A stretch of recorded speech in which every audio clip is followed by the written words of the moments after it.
नज़र कुछ कब सीन के बारे में ज़्यादा थैंक यू।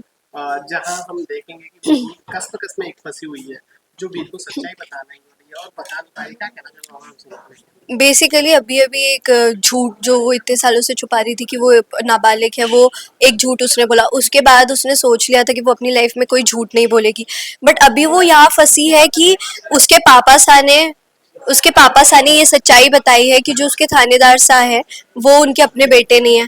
तो अब उसके लिए ये है कि मेरे लिए थानेदार सा भी प्रायोरिटी में, क्योंकि वो मेरे पति हैं। बट ये जो रिश्ता मैंने इस घर में बनाया है सबके साथ, भले ही वो खून का हो ना हो, बट वो रिश्ता मेरे लिए बहुत मायने रखता है कि मेरे लिए तो यही फैमिली थी ना इतने सालों तक।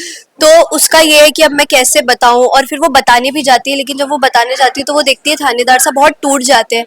तो उसे लगता है, क्योंकि आई थिंक फैमिली के मामले में सब इमोशनली वीक होते हैं, बिकॉज वही आपकी स्ट्रेंथ है और वही वीकनेस भी आपकी।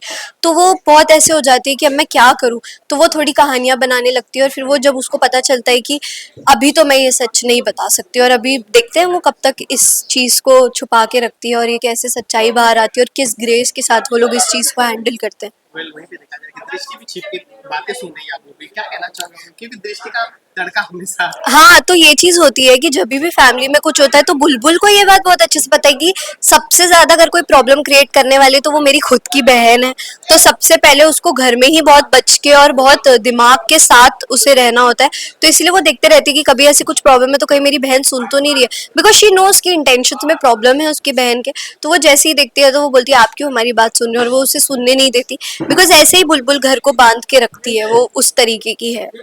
तो thank you thank so you, much. Thank you.